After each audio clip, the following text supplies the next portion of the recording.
నమస్కారం. బ్రిటిష్ వాళ్ళు ఇండియాను పాలిస్తున్నప్పుడు వాళ్ళు ఇంకా క్రైస్తవ మిషనరీలు ఇద్దరూ ఒకటే అని చేతులు కలిపి పనిచేశారని మనం సాధారణంగా అనుకుంటూ ఉంటాం. కాని అసలు కథ అది కాదంటోంది చరిత్ర.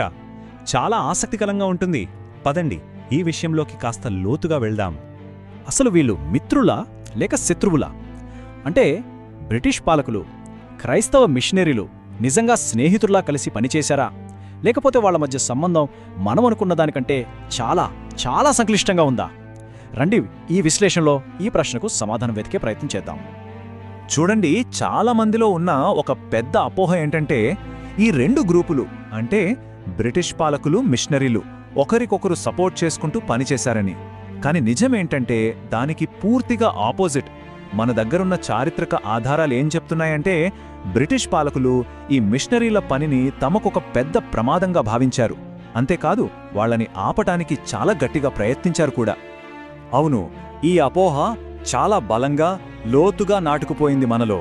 ఏంటంటే బ్రిటిష్ పాలకులు, మిషనరీలు ఒకే కాయిన్కి రెండు వైపుల లాంటివాళ్లు. ఇద్దరి లక్ష్యం ఒకటే, భారతదేశాన్ని దోచుకోవడమే అని చాలామంది అనుకుంటారు. కాని వాస్తవం అది కాదు. సరే, అపోహల గురించి మాట్లాడిందే చాలు. ఇక అసలు వాస్తవంలోకి వద్దాం. ఇండియాకి వచ్చిన మిషనరీలు ఇక్కడ ఎలాంటి కష్టాలు పడ్డారో తెలుసా? వాళ్ళు ఎదుర్కొన్న పోరాటాలు మామూలుగా లేవు. వాళ్ల దారి పూలబాట అస్సలూ కాదు, అడుగడుగునా ముళ్లే. విలియం కేరీ కథే దీనికొక పర్ఫెక్ట్ ఎగ్జాంపుల్. ఆయన 1793లో ఇండియాకి వచ్చారు. కానీ ఇక్కడికి వచ్చాక తెలిసింది ఈస్ట్ ఇండియా కంపెనీ రూల్స్ ఎంత కఠినంగా ఉన్నాయంటే ఆయన తన మత ప్రచారం పక్కన పెట్టి బ్రతకడం కోసం ఒక నీలిమందు తోటలో ప్లాంటర్గా పనిచేయాల్సి వచ్చింది. ఆలోచించండి, చివరికి ఈ బ్రిటిష్ వాళ్ల కంట్రోల్ లేని డైనిష్ వాళ్ల ఏరియా అయిన సెరాంపూర్కి వెళ్లి అక్కడ ఆశ్రయం పొందాల్సి వచ్చింది తన మిషన్ పని చేసుకోవడానికి. ఇదే విషయాన్ని డాక్టర్ అమితా సింగ్ చాలా స్పష్టంగా చెప్తారు. ఈస్ట్ ఇండియా కంపెనీ తమ కంట్రోల్లో ఉన్న ప్రాంతాల్లో క్రైస్తవ మిషనరీ యాక్టివిటీస్ని అస్సలు ఒప్పుకోలేదట. అందుకే కదా వాళ్ళు బ్రిటిష్ వాళ్ల కంట్రోల్ లేని చోటికి వెళ్లి పని చేసుకోవాల్సొచ్చింది. దీన్ని బట్టి మనకేమర్థమవుతోంది? బ్రిటిష్ వాళ్లు అధికారికంగానే వీళ్లను వ్యతిరేకించారని. అంటే ఇదేదో వాళ్లను చూసి చూడనట్టు వదిలేయడం కాదు. బ్రిటిష్ వాళ్ళు చాలా యాక్టివ్గా ఒక అఫీషియల్ పాలసీలాగా మిషనరీలకు వ్యతిరేకంగా పనిచేశారు. వాళ్లను అడ్డుకోవడమే వాళ్ల పాలసీ అన్నమాట. ఈ పాలసీ వెనుక ఉన్న మెయిన్ వ్యక్తి ఎవరంటే లార్డ్ మింటో. ఈయన 1807 నుంచి 1814 వరకు గవర్నర్ జనరల్గా పనిచేశాడు. ఇతను ఏం చేశాడంటే మిషనరీలు ఇండియాలోకి అడుగుపెట్టకుండా అడ్డుకున్నాడు. అంతేనా, వాళ్ళు ఏమైనా పుస్తకాలు, కరపత్రాలు ప్రింట్ చేస్తుంటే వాటి మీద కూడా కఠినమైన ఆంక్షలు పెట్టాడు. దీని వెనకున్న అసలు భయం ఏంటో మేజర్ బసు మాటల్లో స్పష్టంగా తెలుస్తుంది. వాళ్ళేమన్నారంటే ఇలాంటి పుస్తకాలు ప్రింట్ చేసి పంచడమనేది ఇండియాలో బ్రిటిష్ రాజ్యానికి చాలా పెద్ద ప్రమాదమని.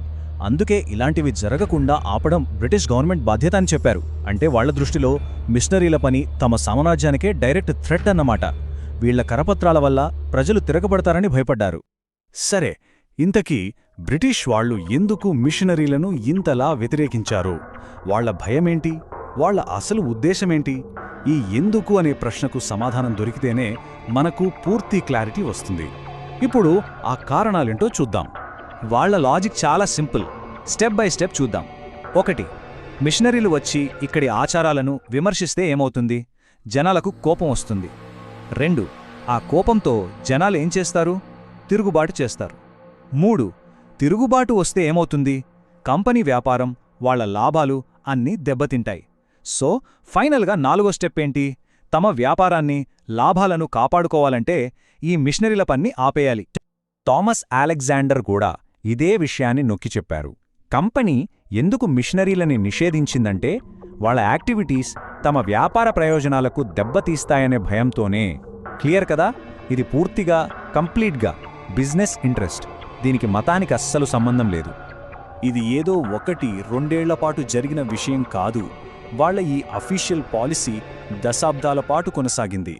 చివరికి 1813లో బ్రిటిష్ పార్లమెంట్లో ఒక చట్టం పాస్ చేసి దీన్ని మార్చాల్సొచ్చింది. అంటే దాన్ని మార్చడానికి ఎంత పెద్ద పోరాటం జరిగి ఉంటుందో ఊహించుకోండి.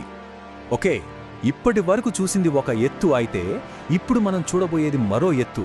మన విశ్లేషణలోనే అత్యంత షాకింగ్ పార్ట్కొచ్చేశాం. బ్రిటిష్ వాళ్ళు ఒకవైపు క్రైస్తవ మతాన్ని అడ్డుకుంటూనే మరోవైపు ఏం చేశారో తెలుసా?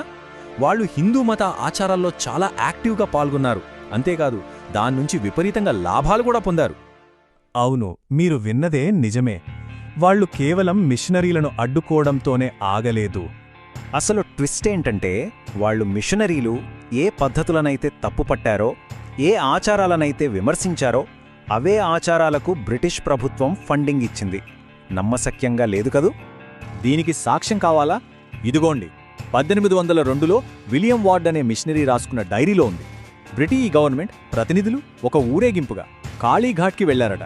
ఎందుకో తెలుసా? వాళ్ల సైన్యం ఒక యుద్ధంలో గెలిచినందుకు ఆ కాళీదేవతకు థ్యాంక్స్ చెప్పడానికి. అంతేకాదు, ఏకంగా 5,000 రూపాయలు నైవేద్యంగా సమర్పించారట. ఒక క్రైస్తవ ప్రభుత్వం ఒక హిందూ దేవతకు నైవేద్యం సమర్పించడం ఎంత విచిత్రమవుతదా? వాళ్ల సపోర్ట్ కేవలం ఇలాంటి నైవేద్యాలతోనే ఆగిపోలేదు. లిస్ట్ ఇంకా పెద్దదే ఉంది. వాళ్ళు గుడి ఆస్తుల్ని మేనేజ్ చేశారు, పండగల ఖర్చుల కోసం డబ్బులిచ్చారు, విగ్రహాల ఊరేగింపులకు పోలీస్ ప్రొటెక్షన్ ఇచ్చారు, దేవుడి విగ్రహాలకు పట్టుబట్టలు కూడా సమర్పించారు. చివరికి టెంపుల్ డాన్సర్స్ను నియమించడం నుంచి గుడికి వచ్చే ఆదాయాన్ని కలెక్ట్ చేయడం వరకు అన్నీ వాళ్లే చూసుకున్నారు. అంటే బ్రిటిష్ గవర్నమెంట్ హిందూ దేవాలయాల నిర్వహణలో ఎంతలా ఇన్వాల్వ్ అయిందో ఆలోచించండి. ఇదంతా ఎందుకు చేశారంటే దీని వెనుక ఉన్న అసలు కారణం డబ్బు. ఒక ఉదాహరణ చెప్తాను. చరిత్రకారుడు వీరస్వామి ప్రకారం కేవలం తిరుమల తిరుపతి దేవాలయం నుంచి మాత్రమే బ్రిటిష్ ప్రభుత్వానికి ఏటా ₹1,00,000 లాభం వచ్చేదట. ఆ కాలంలో ₹1,00,000 మాటలా? ఇప్పుడు చెప్పండి, వాళ్ళ అసలు మోటివేంటో క్లియర్గా అర్థమైంది కదా? సరే, ఇప్పటిదాకా మనం చూసిన ఈ సాక్ష్యాలన్నీ కలిపి చూస్తే ఒక విషయం చాలా స్పష్టంగా అర్థమవుతుంది. బ్రిటిష్ వాళ్ళ అసలైన పొత్తు, వాళ్ళ అసలైన అలయన్స్ ఎవరితో ఉందో తెలిసిపోతుంది. అది ఖచ్చితంగా క్రైస్తవ మిషనరీలతో అయితే కాదు. వాళ్ల స్ట్రాటజీ చాలా సింపుల్ అండ్ క్లియర్. దీనికి 2 వైపులున్నాయి. ఒకవైపు ఇక్కడి మత ఆచారాలకు సపోర్ట్ ఇవ్వడం, తద్వారా జనాల్లో మంచి పేరు తెచ్చుకోవడం. మరో ముఖ్యమైన వైపు ఆ దేవాలయాల నుంచి వచ్చే కోట్లాది రూపాయల ఆదాయాన్ని తమ జేబులో వేసుకోవడం. Public favour and profit 2. చివరిగా ఒక్క మాటలో చెప్పాలంటే మొత్తం కథ ఇదే. బ్రిటిష్ వాళ్ళు ఎవరికి సపోర్ట్ ఇచ్చారు? తమకు లాభాలు తెచ్చిపెడుతున్న అప్పటి మతపరమైన యథాతథస్థితికి. మరి ఎవర్ని అడ్డుకున్నారు? ఆ లాభాలకు గండి కొడతారేమో అని భయపడ్డా క్రైస్తవ మిషనరీలను. అంత సింపుల్. కాబట్టి ఈ విశ్లేషణ ముగింపులో మన ముందు ఒక పెద్ద ప్రశ్న మిగిలిపోతుంది. బ్రిటిష్ వలసవాద విధానాలను నడిపించింది మతం కాకపోతే మరి వాళ్ళను నిజంగా నడిపించిన శక్తి ఏంటి? అధికారం, వాణిజ్యం, లాభం, వీటిలో ఏది, లేక అన్ని కలిపా? ఈ ప్రశ్న గురించి ఆలోచిస్తూ ఉండండి. మరో ఆసక్తికరమైన విశ్లేషణతో మళ్ళీ కలుద్దాం.